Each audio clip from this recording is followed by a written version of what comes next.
Welcome to the Big Money Influencers Podcast. We talk with top influencers and experts to help you navigate and prosper in your business. It's all about creating wealth, legacy, and an online presence. Here's your host, Sienna Livingston. Welcome back to the Big Money Influencers Summit. I'm Sienna, your host. Today I'm sitting down with Sandie Grindel, who is a sales and mindset coach. Often we are not creating wealth in our life or our business because we are blocked by sales. Is sales hard for you? Do you have a hard time asking for the sale?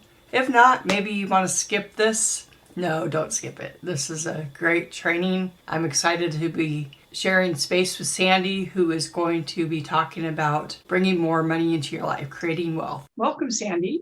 Oh, I'm so excited to be here. Thank you for inviting me to join you and serve all of these wonderful people that will be participating in your summit. I'm just so excited about the summit that we're having. And I've been loving the opportunity to talk to my guest speakers like you and being in the room talking about wealth creation. It's so exciting. My first question that I've been asking is, what do you do? I specialize in sales, coaching, consulting, and training. I help particularly women entrepreneurs with their sales strategies to grow their business. Right. When you said sales, I'm like, oh my gosh, that's like where everybody marketing or whatever business you're in, that's where the butterflies start hitting that word sales. You're exactly right. My old coach talked about, I love Sam. I love sales and marketing. And so using that is something that I thought about a lot. You help entrepreneur women. What does that mean? What does that look like? Women that have their own business, and they can be solopreneurs or they can have a larger business.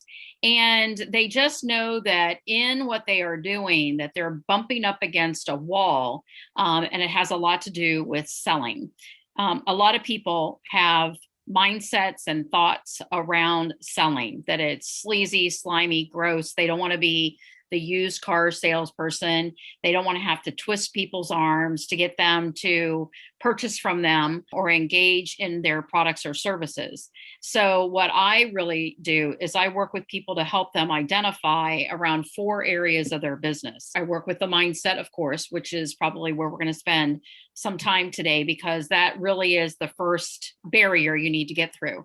Then I also look at their selling skills. What is their skill level and how they engage and interact during a selling conversation? Because the way I view selling is just a conversation. If you approach it that way, it kind of takes some of that pressure off, and that feeling that it's sleazy, slimy, or gross, that's put to the side because you're just engaging and having a conversation.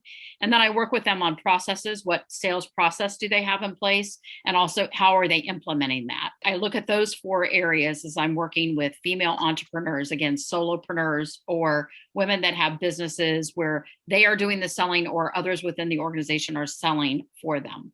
Even as I'm working on the summit, which a lot of the stuff I am, like, I know how to do the funnels, I know how to do the marketing, I know how to do the Facebook ads, and I'm getting used to interviewing people, but that selling, closing the sale is just where I'm bringing in the salesperson. Even going over the scripts, my brain freezes when you start that conversation. What does that process look like? I don't know.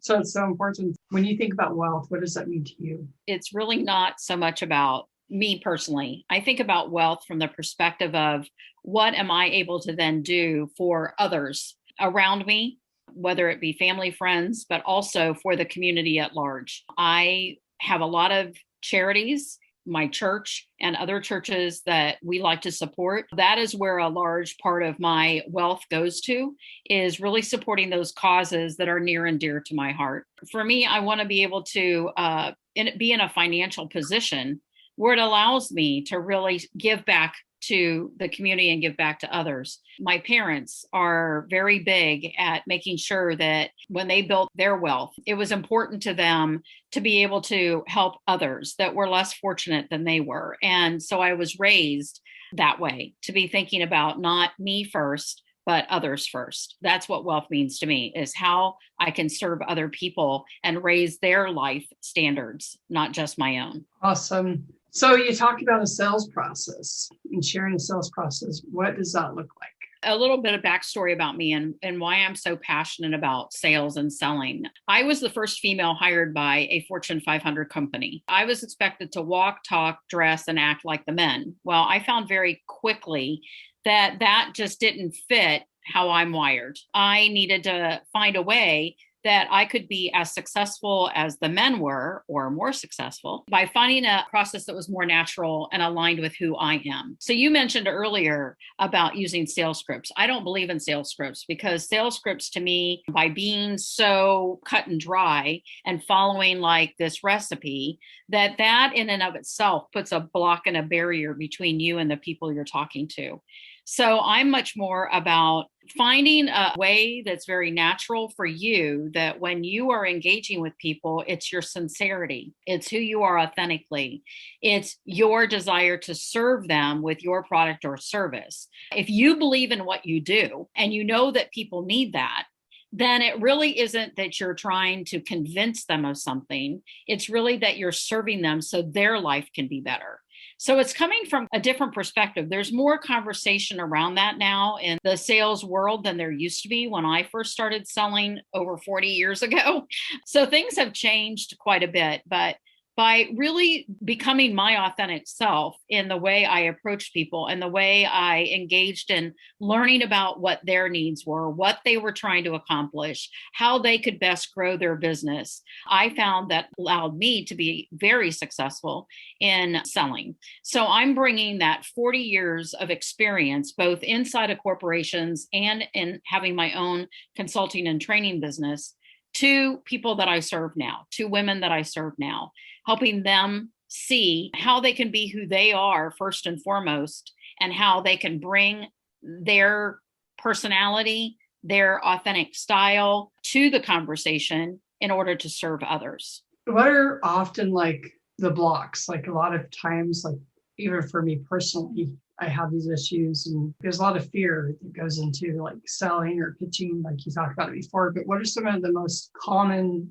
money blocks, sales blocks that you deal with as a coach? We all have limiting beliefs that were created somewhere in our past. It's those limiting beliefs that we have created and looked for evidence along the way that now they have become ingrained into who we are, and we just think that way. We don't even think that there's a different way. So I wouldn't say that there's a cookie cutter, these are the limiting beliefs, but a lot of them can be categorized into a couple categories.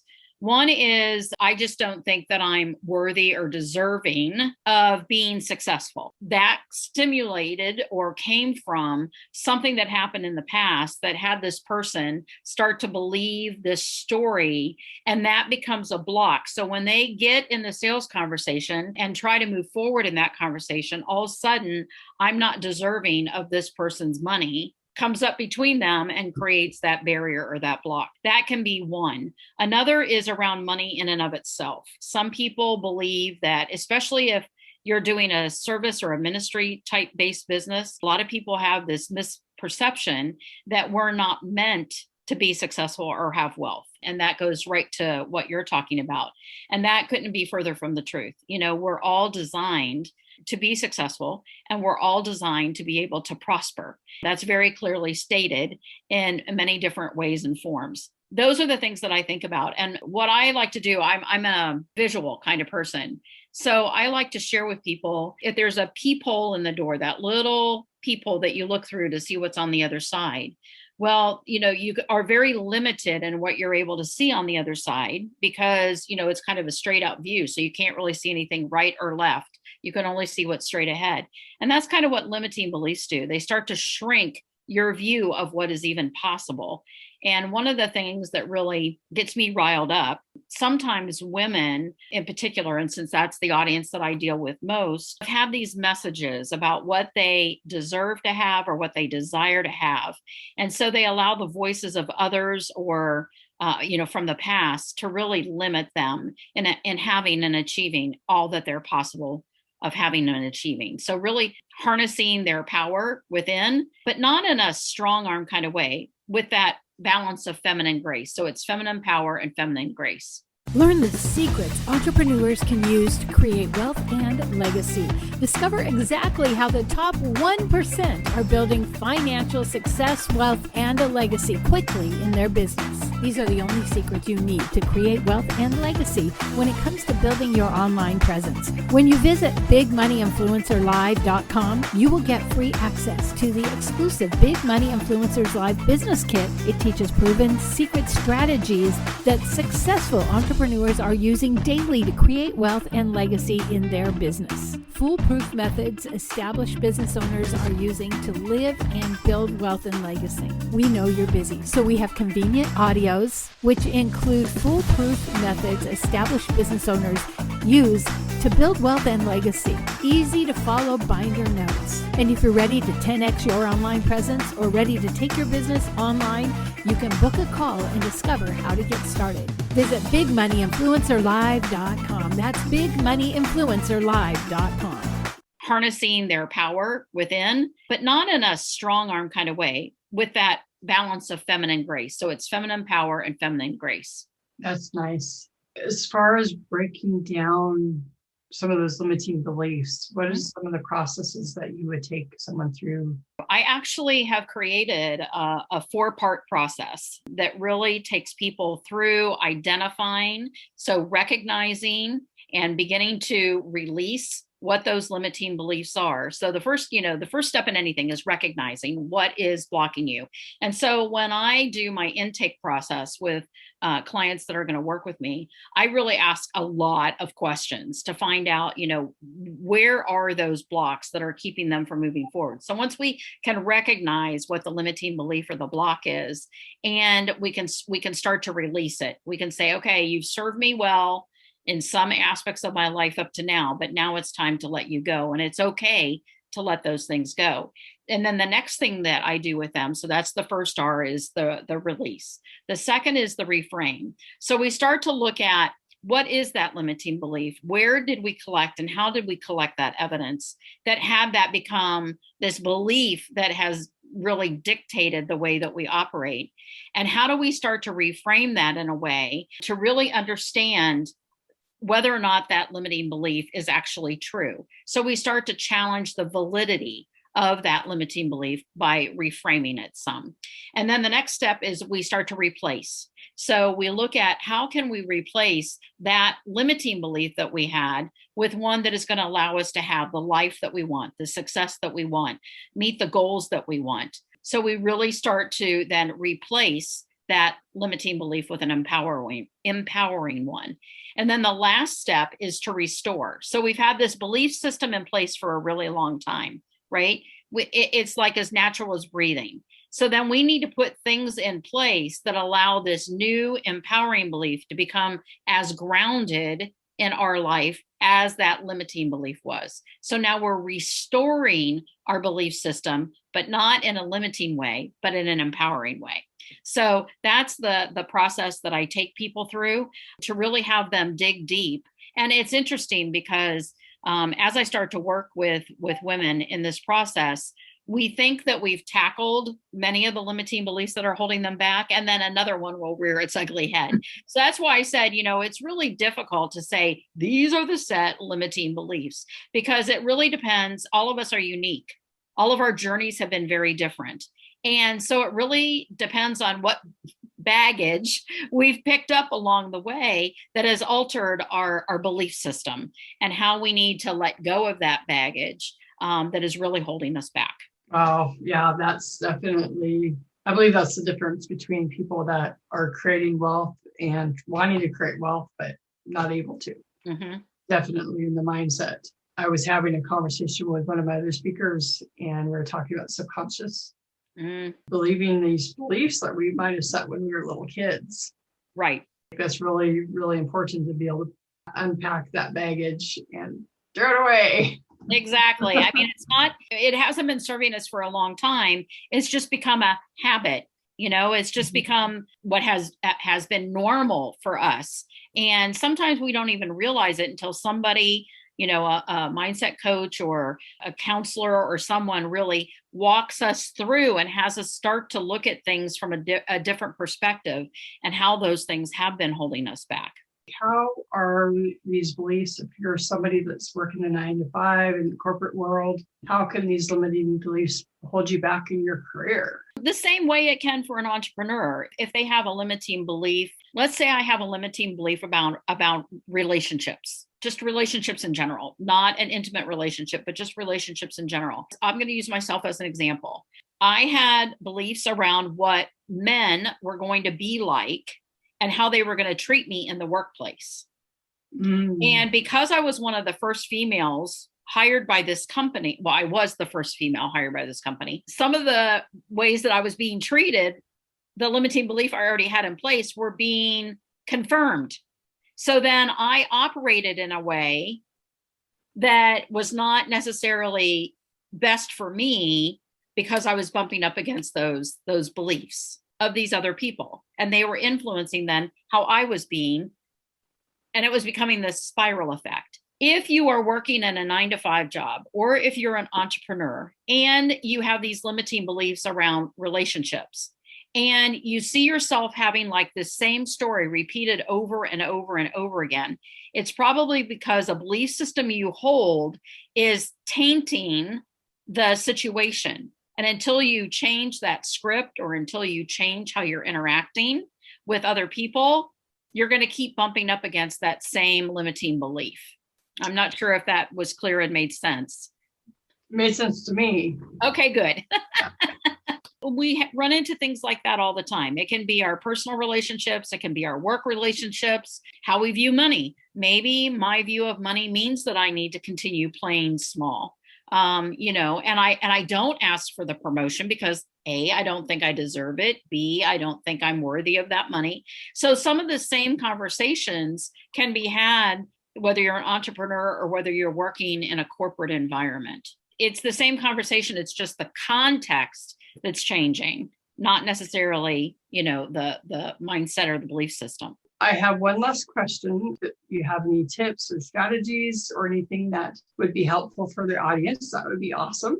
I want to give you an opportunity to share where people can find you if they would love to work with you or connect with you or find out more information. That would be wonderful. I appreciate that. I would say the last thing that I want to share is that if sales is an issue for you, regardless of if you're inside an organization, if you're an entrepreneur and you have your own organization, if you're a solopreneur, whether you're a man or a woman, while I work with women, which we've already established, it really applies across the board. That a selling conversation is just that. It's a conversation.